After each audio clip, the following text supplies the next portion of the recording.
जयपुर प्रांत की ओर से आयोजित गूगल क्लासरूम में आपका हार्दिक स्वागत, अभिनंदन।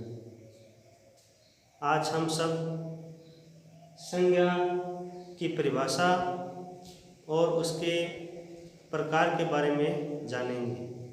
सबसे पहले संज्ञा किसे कहते हैं? इस ब्रह्मांड में जितनी भी चीज़ें हैं उन सभी चीज़ों का कोई ना कोई नाम होता है, उसी को हम संज्ञा कहते हैं। तो सबसे पहले इसकी परिभाषा देखते हैं। किसी व्यक्ति, वस्तु, स्थान, प्राणी अथवा भाव के नाम को संज्ञा कहते हैं। अब व्यक्ति में किसी का भी नाम हो सकता है, आपका नाम हो सकता है, मेरा नाम हो सकता है। उदाहरण के लिए राम, सीता, कमल, ये सभी व्यक्तियों के नाम हैं, इसलिए व्यक्ति के उदाहरण में आएंगे। दूसरा है वस्तु।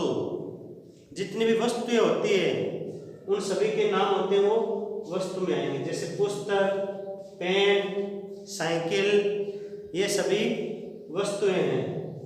इसके बाद में स्थान। स्थान में जयपुर, दिल्ली, चूरू, ये स्थान है। प्राणी, प्राणी जिनके अंदर प्राण होते हैं, गाय, घोड़ा, बंदर, ये प्राणी में आएंगे। और अंत में है भाव।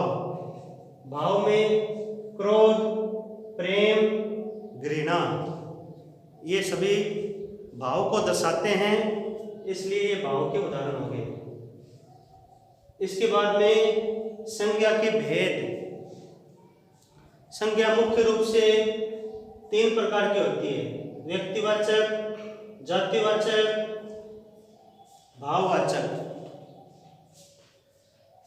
अभी इसके 2 भेद और जुड़ गए हैं, समूहवाचक और द्रव्यवाचक। इन 2 भेद को मिलाकर संज्ञा के कुल 5 भेद हो गए हैं। तो सबसे पहला जो प्रकार है वो व्यक्तिवाचक संज्ञा है। व्यक्तिवाचक संज्ञा में व्यक्ति, स्थान या विशेष वस्तु का बोध होता है, उसे हम व्यक्तिवाचक संज्ञा कहते हैं। जैसे नरेंद्र मोदी विशेष व्यक्ति का नाम है, गुजरात विशेष स्थान है, रामायण ये विशेष ग्रंथ है, विशेष वस्तु में आएगा ये। तो ये तीनों उदाहरण व्यक्तिवाचक संज्ञा के हैं। दूसरा अपना प्रकार है जातिवाचक संज्ञा। जातिवाचक संज्ञा में विशेष जाति। विशेष जाति में पहला उदाहरण है मोर।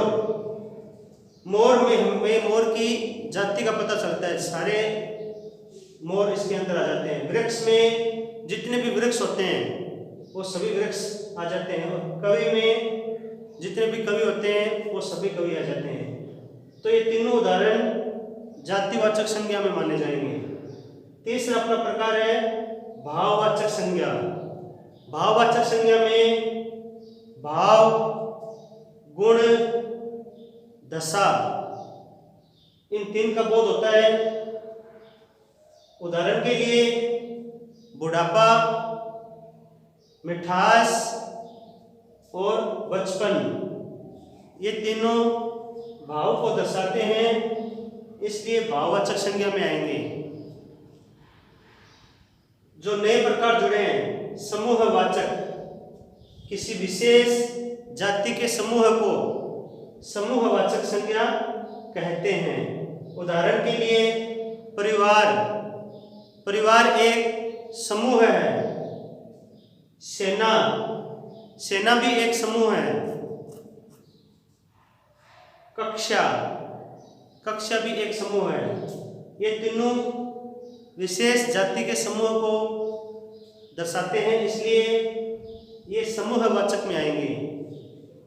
अपना अगला प्रकार है द्रव्यवाचक।